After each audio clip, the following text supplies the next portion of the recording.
ladies and gentlemen, and girls. Thank you very much for coming along this evening for our 2019 and beyond information evening about QCE, the new QCE system, the ATAR system, and also about subject selections and what's going to be changing in that realm.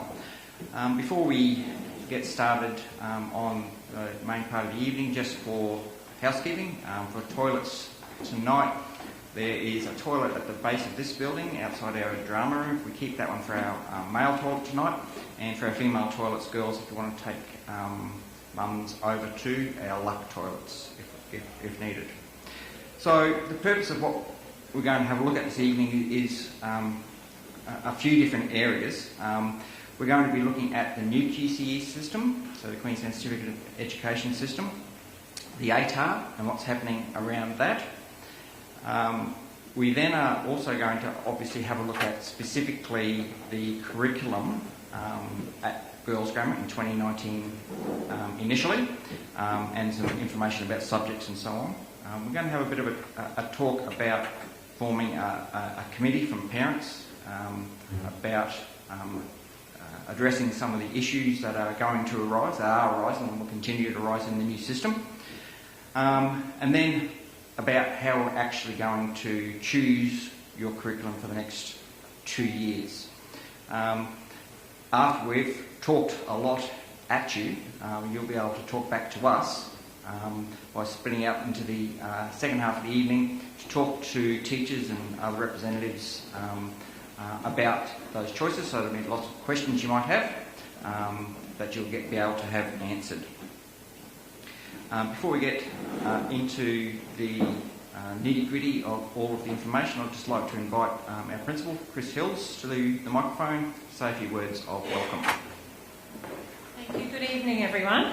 It's a really important evening for us all, and I sit with you. I should be sitting down there because I have a child that's going to go through this process. I've had one go through the old system as it was, and now and I know we're the group that had the first year of Flying Start when our children were put into high school, so it feels like we're that cohort perhaps that it happens to our kids. So I very much understand this from a parent's point of view, particularly as our daughters go into senior and do the most fundamental study that will affect possibly some of their future.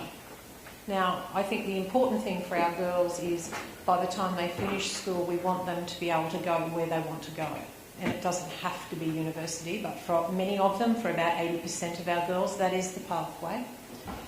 And last year, every girl was offered a place who applied for one, so that is good. But we also have vocational options, and they don't shift in this new system, but there are changes. Some subjects haven't survived the new system. There are new subjects. There are, I'm sure you've heard about, external exams coming. We haven't had external exams in Queensland since before I went to school, which was a very long time ago.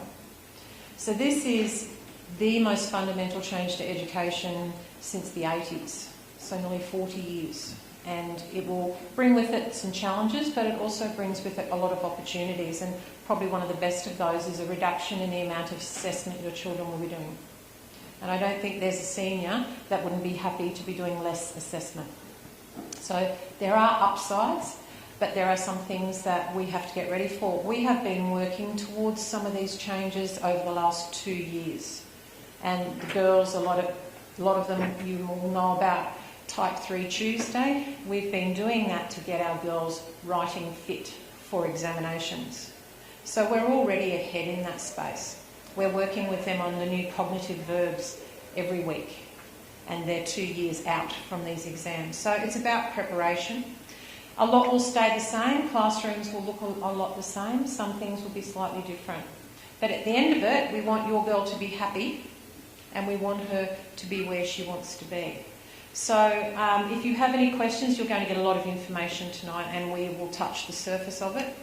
And if you do have any questions, we will offer more opportunities for you. And I also just wanted to let you know that we're recording this session tonight for border parents, particularly who can't be here, so that they can access this information as well. So without further ado, we'll get started. And the key here is probably, if you're not sure, your daughter will try to convince you of one version of the story. It's often good to get to a teacher and find out what they think as well, because kids are really good at using lots of acronyms and confusing their parents. So enjoy this evening. If you've got any questions, please ask them, and you'll have an opportunity to chat to people later on. Thank you.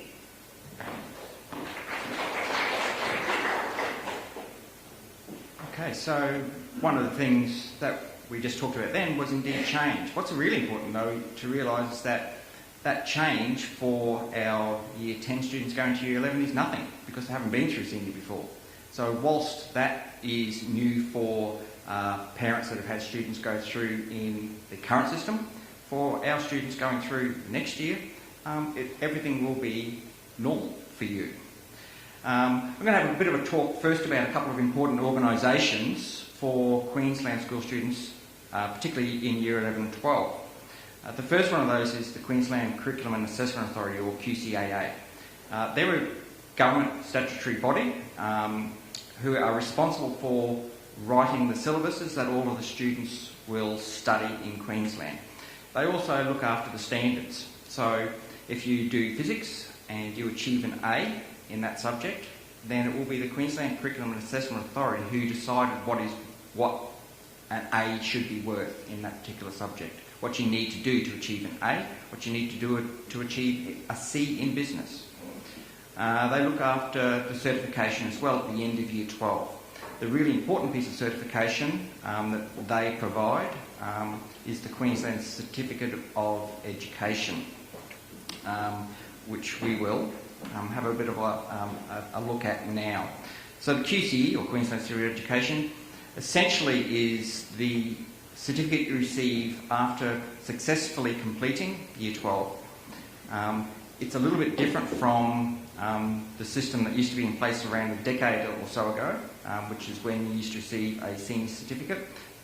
The QCE, in fact, is more or less a de facto Year 12 qualification. You don't have to finish by the end of Year 12. We, of course, want every one of our girls to do that, but you do actually have another 7 years where you can continue to accrue points and qualifications to eventually receive that qual.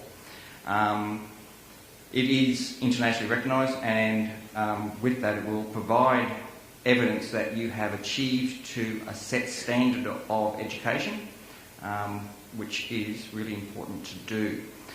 To qualify, there is a lot of similarity between the current qualification rules as to where we're going. There are, however, a few minor changes, which we will look at.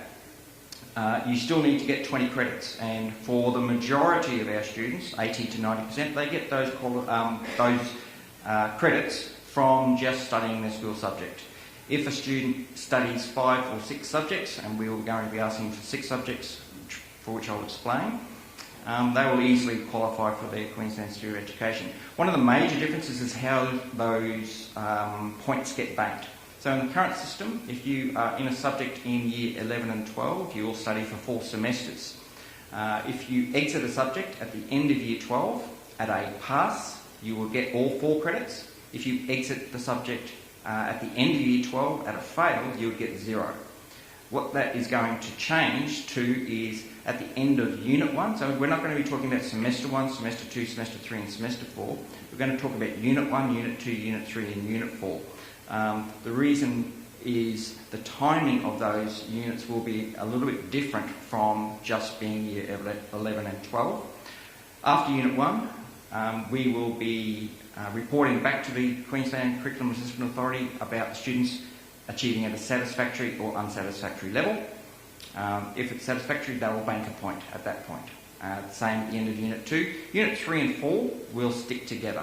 Okay, so there will be absolutely no changing once you're into Unit 3 and 4. You can actually, however, get some credits from vet qualifications as well. Other qualifications such as university courses will also bank points. You need to do 12 of those points, however, through what we call core study.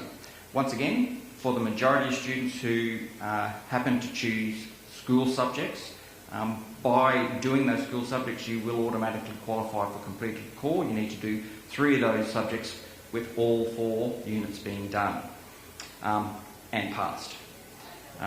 If you do cert qualifications, a cert 2 For core, you can actually bank up to 4 credits. For Cert 3 and 4, which will include traineeships, skill-based traineeships, you can actually bank up to 8 of your core credits there, and skill-based apprenticeships up to 6. You can actually bank more credits overall for an apprenticeship, up to 8, but for the core, it will in fact be 6.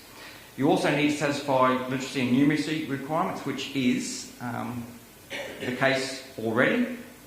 To do that, you're going to need to achieve to a C level across the entirety of a English subject for literacy and a mathematics subject for numeracy. There's also the option potentially of completing a Cert 2 in skills for work and vocational pathways. If there are students that are in danger, well, part of what we do of course is track every student's progress, so we'll have some options in there to make sure that no one's going to fall through those cracks. Now the other organisation that's really important is the Queensland Tertiary Admission Centre, QTAC. Now they have always been important to a certain extent in terms of they do administer the tertiary entrance for universities. Okay, so our Year 12 students will be making their applications. In fact, some already have started their applications towards university. The big difference and the big step up for QTAC is that they will be calculating the ATAR, or our tertiary entrance rank, where currently it's calculated for the OP by that other organisation, the Queensland Curriculum Assessment Authority. For the ATAR, essentially it's going to be the same purpose as an OP, but there will be significant differences to it. So it will be Queensland moving to uniformity to the rest of Australia. So at the moment, Queensland is the only state that has the OP system. Every other state works off the ATAR system. There are differences in each state and how they come about qualification and how they will calculate it, but it will be the same system and it will be transferable amongst the states. It's still going to be a ranking of students. However, the big change in that is that instead of being ranked in 25 bands, it's going to be ranked in 2,000 bands. So there's going to be a lot fewer students in each band, and it's going to make it much easier for universities to make those finer grade comparisons of students. Okay, so currently in an OP band there might be 500, depending upon the band, 500 to 1,000 students across the state in that band. We're probably going to be down to around about 10, 12, 13 students in each band in the new system. As they are reported to the students, the highest will be 99.95 and it will go down to 0. Importantly though, if you are 30 or less, it will be reported as such. So if you are the poor student who end up with the 0.00 ranking, you won't know. A little bit of a summary slide on the differences between OP and ATAR. I think some of the important ones are in fact that in the OP system we have the QCS test. Okay, that is going to be gone, as I'm sure most of you are aware. The QCS test is used to help with the scaling process of subjects. Okay, that is not going to be required because the scaling process done by QTAC will be different. The other difference between the OP and ATAR system is that currently you have in fact 2 ways you can get to university outside of school with a ranking. You can enter via an OP or through a QTAC selection rank. So there are 2 ways. That's going to be collapsed into the single ATAR. So there's from this point forward only one. Again, the OP is Queensland only, the ATAR will be Australia-wide. Then, in terms of qualifying for the ATAR, that's also a fairly significant change. For OP, you need to do 5 what we call authority subjects. Those authority subjects are being renamed to be something called general subjects. You can still do the 5 general subjects or more and qualify. However, as a minimum requirement, you can drop that back to now 4 general subjects, and your 5th option can be an applied subject. So an applied subject is what we call an authority registered subject in the new system, or you can actually include some VET qualifications in that, but it would need to be Certificate 3 or higher to qualify for that. It's important to note, however, when we get to the section about scaling for ATAR, how they might scale is important to look. The other important thing about that scaling for cert qualifications is that there will be, in terms of ATAR, no difference between any Cert 2 qualification. So if you do a Cert 2 that is done across 2 years in an area of whatever, and then you do a different qualification, a Cert 2 that is done in 1 year, they'll actually give the same scaling. So all Cert 2s will be equal, all Cert 3s will be equal. However, of course, a Cert 3, actually you'll need to do a Cert 3 or higher to qualify for the ATAR.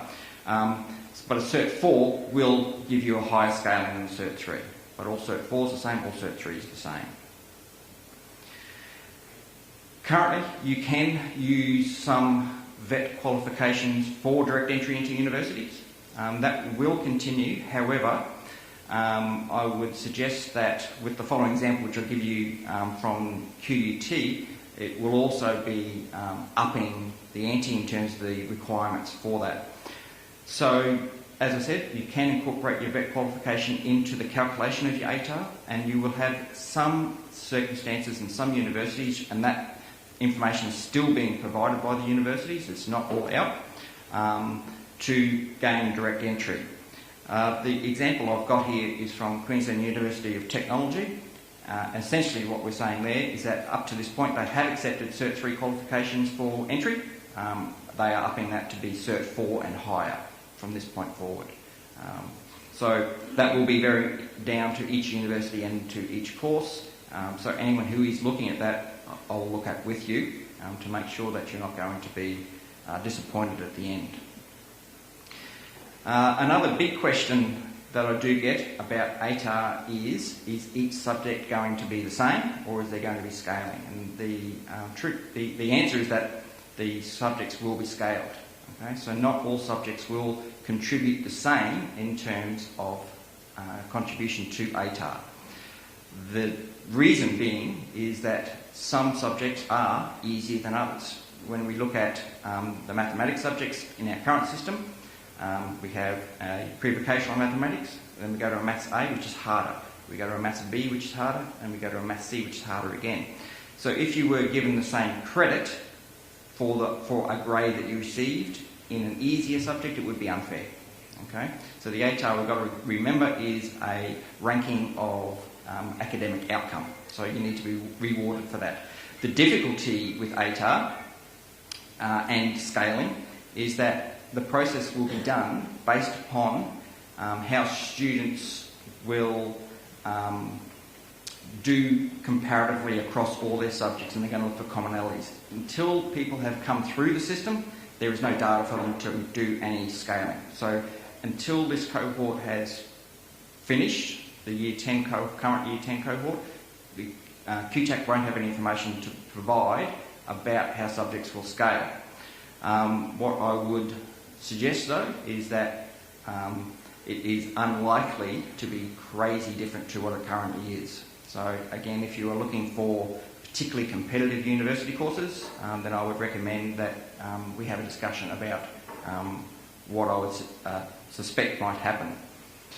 Again, looking at qualifying for ATAR, you are unable to do both a general and applied subject and get credit for both towards an ATAR in maths and science. So for example, we have English, which is the general subject, and Essential English, which is the applied subject, which is the easier version. You can do both, however only the best scale score would contribute towards your ATAR, not both. However, English and Literature Extension, which is an extension subject, fine, they can both contribute to ATAR. Similarly for maths, you cannot have both mathematical methods and essential mathematics, as an example. Both contribute to ATAR. However, mathematical methods and specialist mathematics would be fine, okay, because they are both generals. Other important information about that qualification. To qualify for an ATAR, you must do an English subject and you must pass it. Okay, so as soon as you were to fail an English subject, then you become ineligible for an ATAR. So the maths and the English subjects are particularly important for that reason. you need to do an English subject, it does not need to contribute to your ATAR. If your English subject is your 6th best scaling subject after you have done all of your assessment, it won't contribute. Okay, so you do need to do it, but it does not need to contribute. And that's one of the differences between Queensland and some other states, where in some states they make the English subject contribute to the ATAR. Okay. That last dot point is also important. So even though sometimes the English, essential English might be an option, you need to be really, really careful that if you have got plans for particular university courses, that often that general English would be a prerequisite for a lot of university courses. So we need to do the planning well in advance. So a little bit about the curriculum options for the next few years. So we had a bit of a mention of new subjects. What I'll say is that in fact all subjects are new subjects. The current subjects for our Year 11s will be run out next year. A lot of the subjects have the same name. So there's a physics subject in our current system, there's a physics subject in our new system. They are different subjects. They will have commonalities of content, but there will be different content in each subject, and certainly the way that those subjects are assessed will be significantly different. I want to pay particular attention to the mathematics and English subjects. In our current system, we can see the pre-vocational maths, Maths A, Maths B, Maths C. I've got those offset slightly. So the pre-vocational mathematics, you can see that I've got the essential mathematics on a different line. The reason being is that each of the mathematics subjects are really stepping up in their academic demand. So pre-vocational mathematics is going to be stepped up and be a harder subject called essential mathematics, which is, I've written general and it's actually applied, the other ones are the general ones. Maths A will become general mathematics, Maths B will become mathematics methods, and Maths C will become specialist. But each of them will have some more difficult content in them to deal with. Similarly with English, the essential English, which again I've written general but is actually applied, it's communication English, the essential English will be a more difficult option than English Common. For grading, there's also going to be a little bit of a difference with the grading for when students exit. So currently students are given a grade on that 5 scale from very limited achievement to very high achievement. So it'll be a similar banding, but they're just going to change the name back to A, B, C, D and E. For general subjects, you will also get a mark out of 100 for your final grade. For applied subjects, you'll just get that A to E. Okay, so there will be a little bit more definition of what that A might be.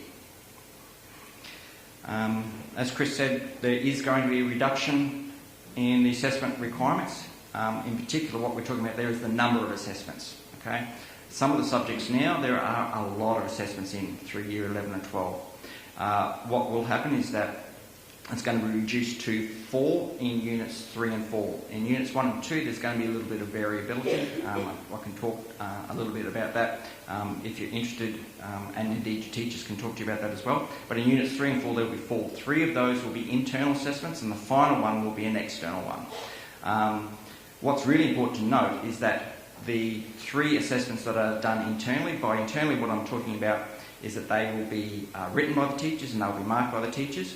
The assessments, however, will be checked by the QCAA before they're given out to the students, so that they are of a consistent standard across the state.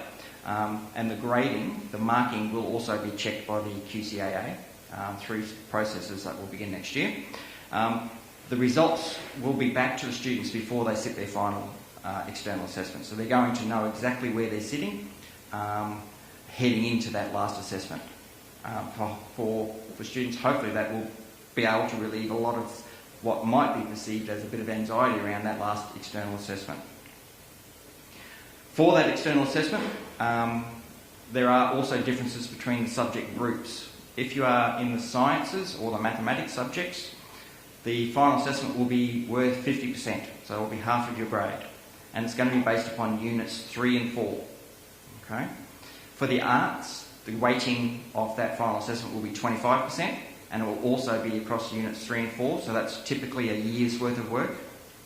For all other subjects, it will be a 25% weighting, and it will only be the Unit 4 assessment that the exam will be based upon, the Unit 4 work that it will be based upon. Essential Mathematics and Essential English is a little bit different.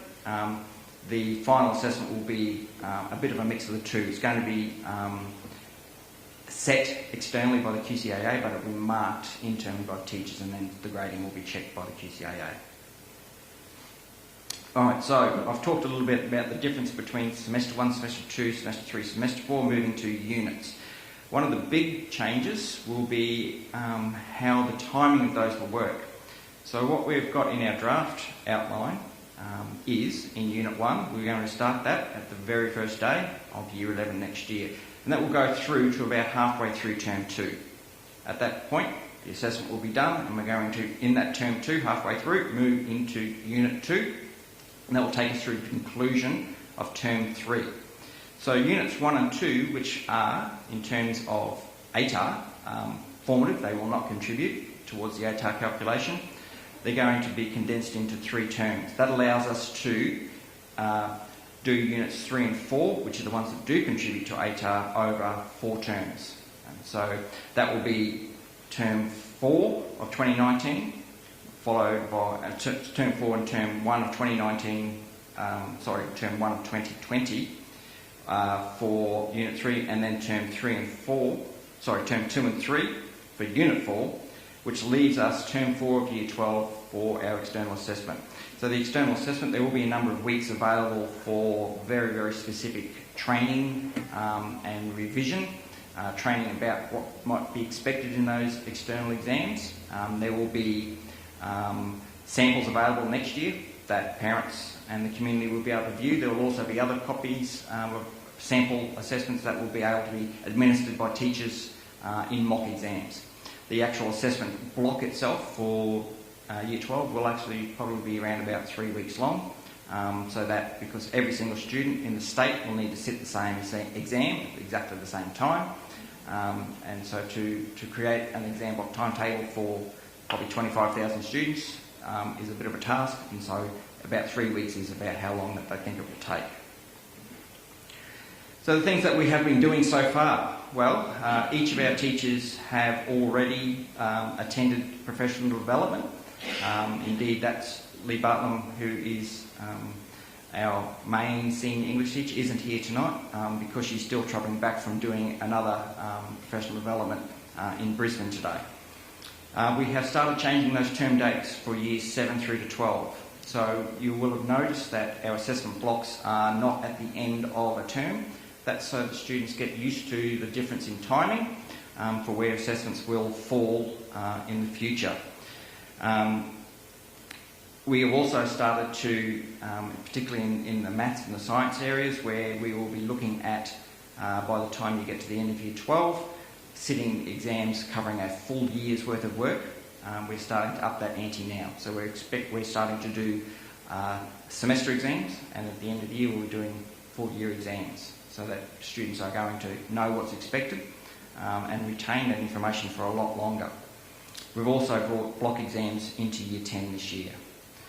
Chris already mentioned a couple of other things that we're doing. In particular, we have what we call cognitive verbs.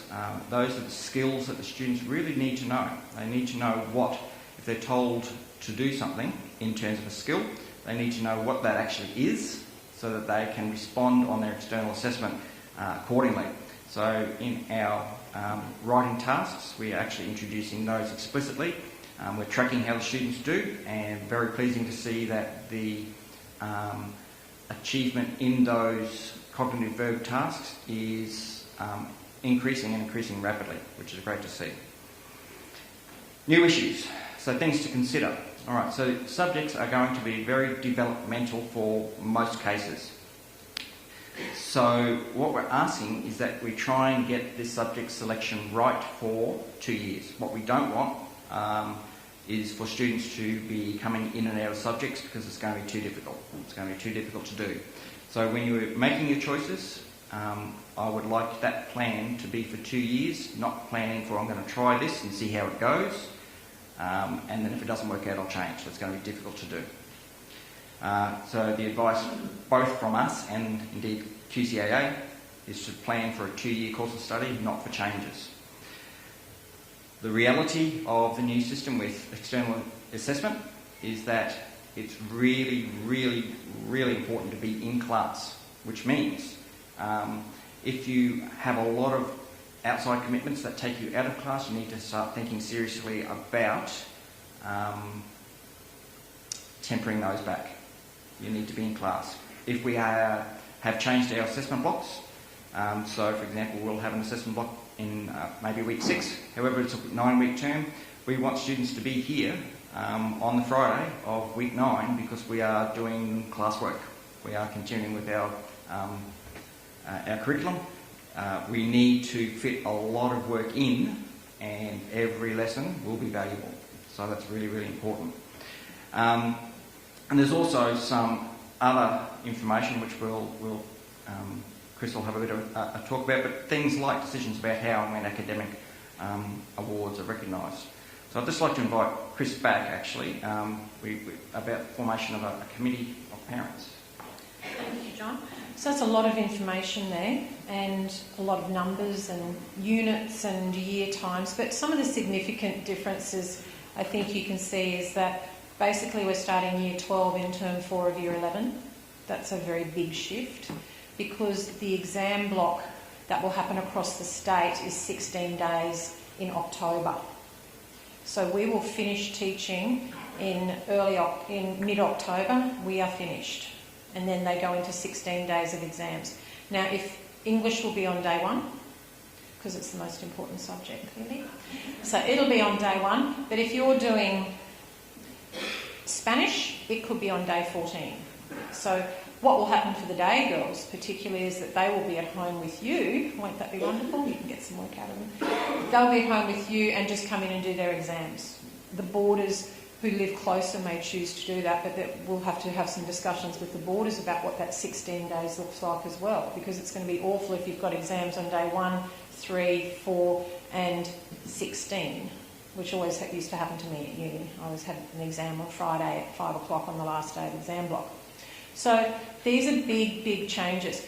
What we wanted to do was to ask interested parents who might be interested in being on a committee, because you can see from this there's going to be some changes to the way we operate, particularly if I think out very basically, awarding a subject prize on speech night on 50% of course. So if I'm awarding the physics prize, they will not have sat the physics. They will have sat the physics exam, but we won't have the results of that till after speech night. So I'm going to be giving the physics prize on Unit 3. Is that fair? We don't know. We don't know what we're going to do with that. How do we award ducks when, for a lot of those kids, 50% of their exams aren't back yet? So these are some of the things we have to consider, and I think it's a decision that we would like some Year 9 parents, because you're coming onto this as well, a couple of Year 10s, and I'd like to invite some of the girls to be a part of that, because penultimately it's they that will be affected. Another thing we will have to start looking at is when we start electing our school leaders and prefects, because in term 4 of Year 12, they won't be here most of the time, and we will have to have student leaders. So there are going to be some big changes.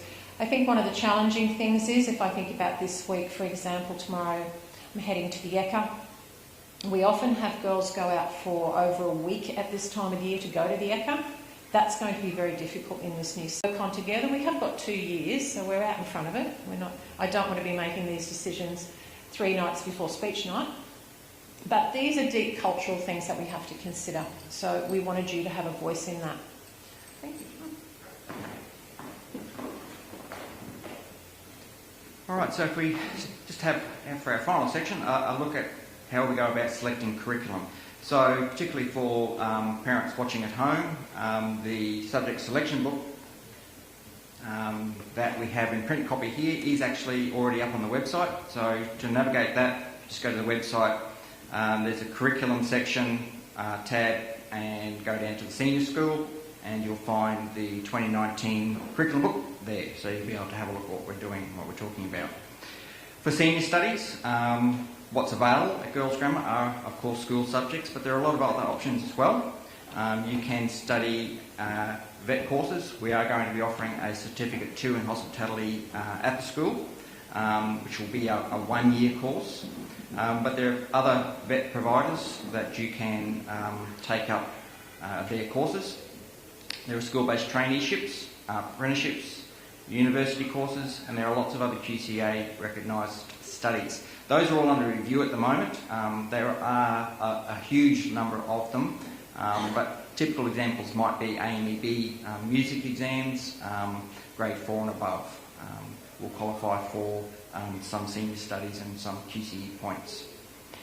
For school subjects, what we will be offering are 21 general subjects that will include 2 extension subjects. There will be 2 applied, and there will be the Cert 2 in hospitality.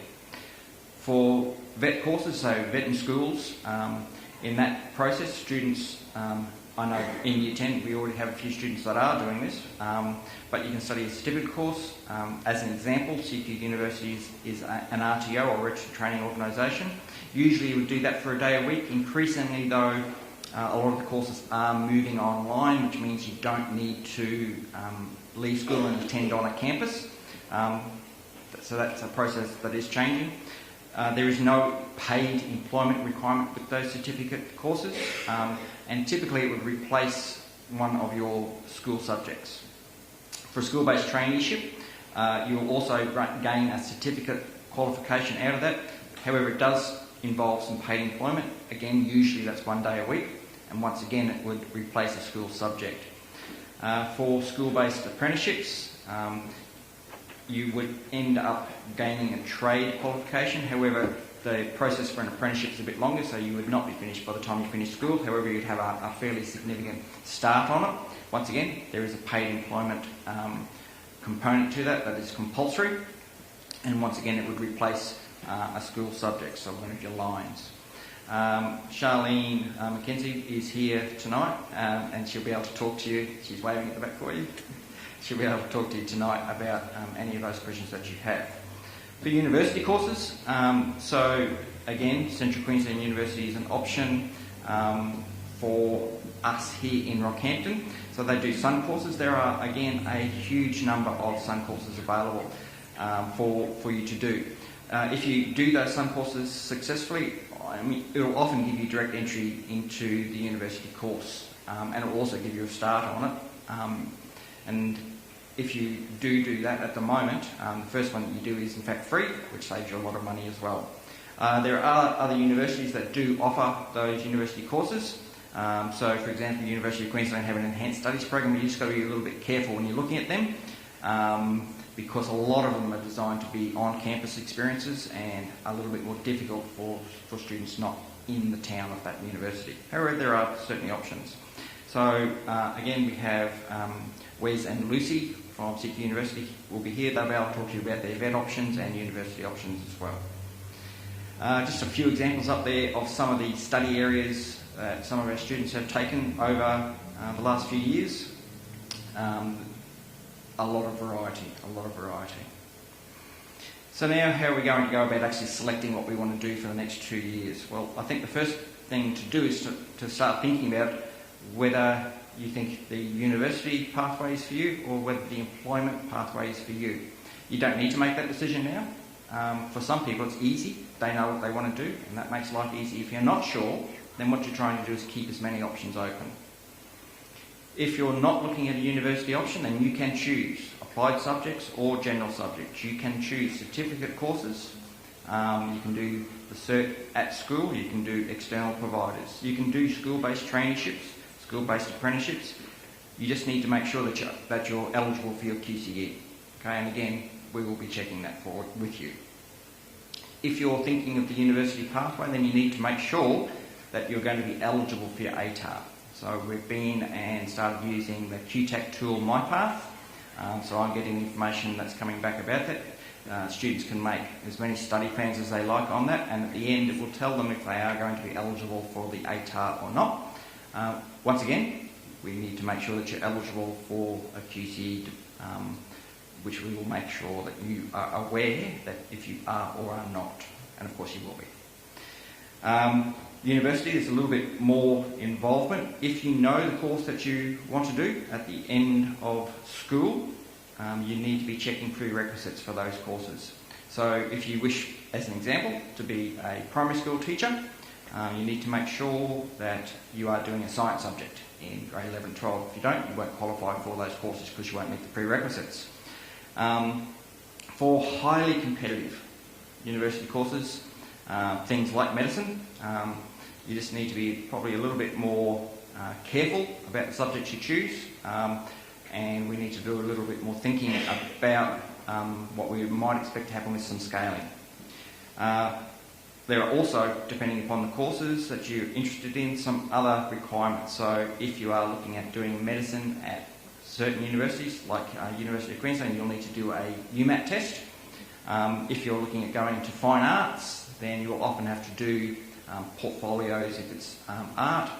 You might need to have an audition if it's into an acting degree or something like that, or a musical fine arts. Overall, though, of course, what really is important is that you end up pursuing the things that you like. So where things can go wrong is that students choose subjects that they think are good for them.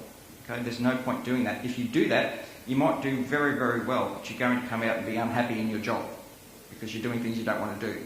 So what you need to do is be pursuing the things that you are good at, that you enjoy, okay? And that you will actually also lead you to where you want to go. Okay, so what my viewpoint is that you look at where you want to go and you work backwards from there. If you're not sure where you want to go, then we leave it. We set a course that's going to be wide enough, it's going to give you as many opportunities as you can. We have the curriculum book, handbook, so I want you to go through that. There's a lot of information in there. So I know I have talked a lot because we've got a lot of information to get through. Most of the information I've talked about is actually in the book in some more detail. For example, if you're looking at the really interested in how the scaling works, which is the more mathematical side, I do have some information about that with some books that have some brochures that I can give you about that. I highly recommend that everyone grabs one of those from the front as well, which is the rules in detail about how to qualify for your QCE. Have discussions with trusted people. You're going to need to choose a core English subject and a core math subject, and 4 other options to make up our 6. Okay. I also want you to choose 2 reserve options. Okay, that gives me some flexibility when I'm building the timetable, which will be happening over the next holiday break. I'm giving quite a few weeks for you to make those decisions. I'm not expecting those forms to come back to me until the last week of Term 3, which is the 16th of September on that Monday. You will, of course, be going, for Year 10s, will be going to work experience, and that might change your mind to a certain extent. It might solidify what you're thinking. You also need some time to really, really think about the courses that you want to do to make sure that they're as close to final as they can possibly be. You can talk to me at any stage, just book in to see me. You've got your care mentors that you can talk to. Tonight you've also got your subject teachers. If you don't, if you think of something you want to talk to them after tonight, absolutely go and find them, they will help you out. In terms of the mechanics of all these processes that I'm talking about, QCAA and QTAC have very, very strong websites with a lot of information on there that's pretty easy to access. And for universities, if you are knowing the course, make sure you're getting onto those university websites now and checking prerequisites and other information about it.